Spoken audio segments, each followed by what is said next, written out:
Hi guys, in today's review is the all new Oxford Rail N7, GER N7 or Lner, depending on your preference. This is all new tooling, brand new, meant to come out several years ago. I know you can't see much there. I'll show you more in a little while.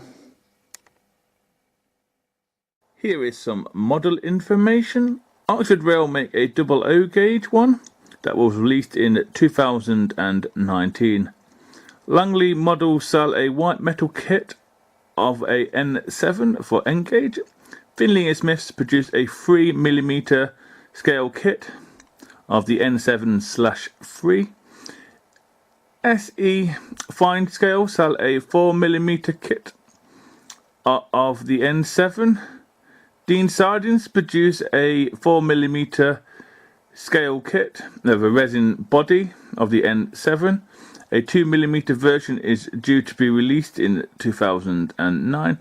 Will and Kershaw have both produced a 4mm scale kit, but these are no longer available. Kershaw and Ace Productions both sell a 7mm or O gauge kit of an N7. Here at the front we have, I believe, sprung woofers, and they are metal sprung woofers. We have two, I think, vacuum pipes, an air pipe, I believe, as well. We also have the number of the loco, which is 1002 on the buffer beam here. We also have a small tension lock coupling as well. We have some lamp irons. I think we have three there, one on top here. Separately applied smoke box dart. The smoke box door is in a grey. Looks very attractive. We have a splasher over here, a step and a small handle to get up and down. As we move on to one side of the loco, you can see straight through the loco and the chassis. There's nothing under there working, but you can see straight through. We have several pipings, one there and handrail. That one there is a condenser pipe, I believe. We have a copper style chimney. We have the dome. We have the safety valves and the whistles. We have the lettering on the side, or the numbering. You have the glazing in the cab, and there as well. Most of it's separately applied. We also have an intricate lining. It's it's black, gold, black, grey, black, banding. So it's pretty nice. The tanks are cast iron, I believe, and so is the running board as well. The wheels are nicely done. They have a red rod, I believe it is, too. And the wheel configuration is 062. Now we have a look at the other side of the loco too. It also has steps either side as well, same on the other side. We have the Westinghouse pump. A lot more pipe work, steam condensers and all the rest. All around here we have a pipe there that I'm not too sure what it's for. And we have the glazing in the cab like I mentioned as well. As we look inside the cab, everything in there is painted. Even the flooring and the side of the cabs as well are all painted. I will try and put a better picture up. The back of the loco, we have I think it's a builder's plate just there as well. Sprung woofers. We have a handrail. And we also have, I think, steps and a mixture of lamp irons as well. Sprung woofers again. We have this fine coal rail here. We have glazing at the back as well. And I don't know if you can see it. We also have bars, metal bars to stop the coal going through the glass. The coal load isn't too bad. Oxford Rail, pretty nice. Here on the underside of the locomotive, you can see the brake rigging has already been fitted by Oxford Rail. It's pretty nice. We also have some more piping there as well. Some sanders too. And you can see the wheels are pretty nice as well. GER Class L77. The GER Class L77 or Lner Class N7 is a class of 062T steam locomotives that were designed by Alfred John Hill of the Great Eastern Railway and were introduced in 1915. 134 were built and only one is preserved. The N7s had superheaters and piston valves. They were unusual for inside cylinder locomotives in having Wiltshire valve gear. They were a London suburban locomotive fitted with a Westinghouse pump air brake. Some were fitted with condensing apparatus for working on the Metropolitan line and the East London line, but the condensing apparatus was removed between 1935 and 38. Here is some information on the class. Power type is steam. Designer is A.J. Hill. Builders: Stratford Works 22, Gutton Works 40, Robert Stevenson and Co 20, William Beardmore and Co 20, Doncaster 32. Built dates are 1915 to 28. 134 were built. The wheel configuration is the 062T. The T stands for tank. They are standard gauge. Fuel type is coal. They have cylinders of 2 on their inside. They have a valve gear of the Wiltshire variety. They operated under the Great Eastern Railway, the London and North Eastern Railway, and British Railway. The classification, as we know, is GER is L77, and the LNER is N7. Power classification is BR3MT. Their actual load is LNER/BR. Route availability 5. They were withdrawn between 1957 and 62, and only one is preserved. Here is some information on the loco I just looked at. Its Great Eastern Railway number is 1002. Its LNER number of 1924 is 8002. The LNER number of 1944 is 7980. The LNER number of 46 is 9602. And its BR number is 69602. Its class is at N7. It operated under, as we know, the Great Eastern and the LNER and the BR.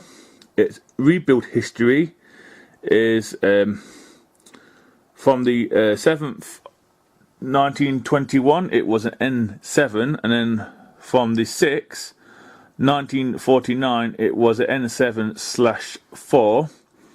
It was built at Stratford Works, where it remained all its life. The shed code for that is 30A. It was withdrawn on the 31st of the 7th 1959 at the same place, and it was cut up on the 30th of the 9th 1959.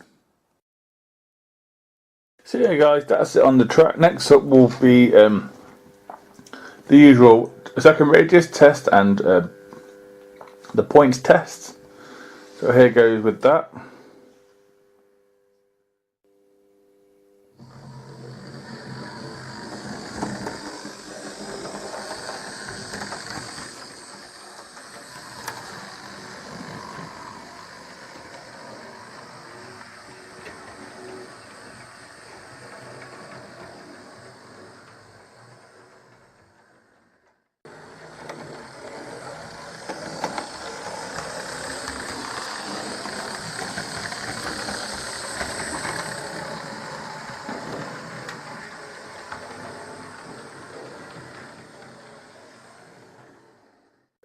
So I managed the points test and the second radius pretty well.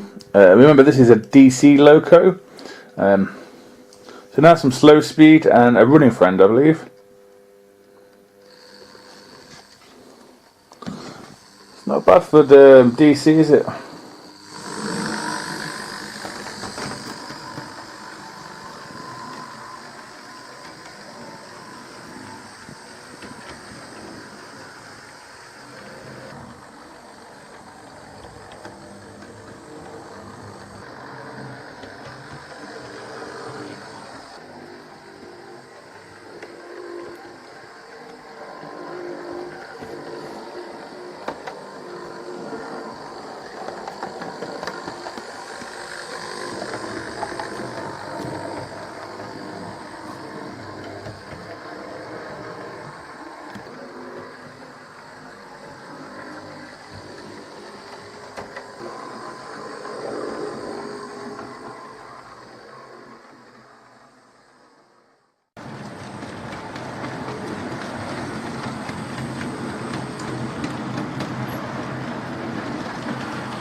So yeah guys, that's the end of the running session review.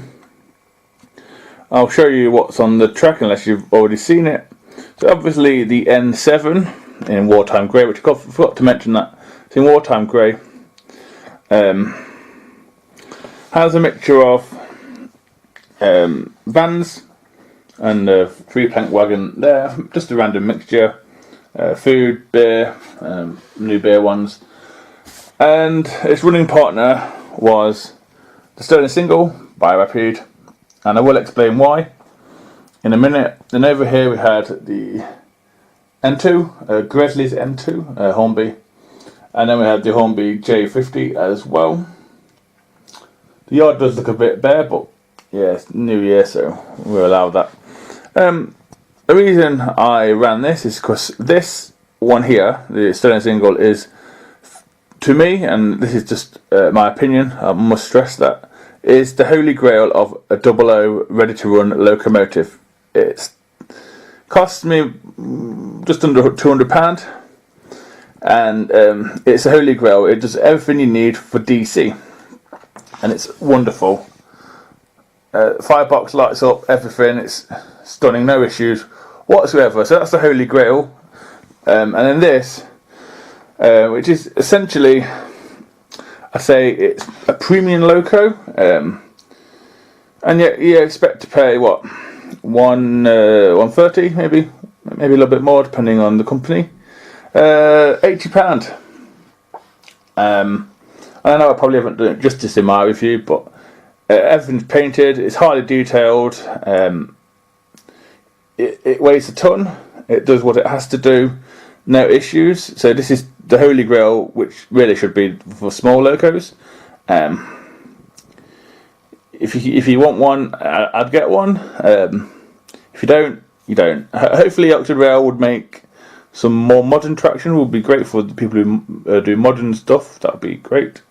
But if not, this is way better than, in my opinion, the Adam Radius, I think it is, tank, which couldn't pull rice off of a rice pudding, and the Dean Goods, which I had one problem with my Dean Goods. I regret selling it, but it's gone. So yeah, if you can buy one and you want one, I would buy one. They're a top dollar loco for cheap money, surprisingly. £80. Can't grumble at that. Like I said, it's all fully painted. It's all done. That's why I ran that with it, because that's the holy grail, and that's basically second best. I have other ones, but that's not the point. So yeah, guys, my review is basically, yeah, if you're really into Steam and you don't care about the livery, please get one. But if you care about livery, you might want to wait for a BR one to come out. But you won't be disappointed, I promise you. Until next time, guys, it's goodbye from these beauties, and it's goodbye from me. Bye.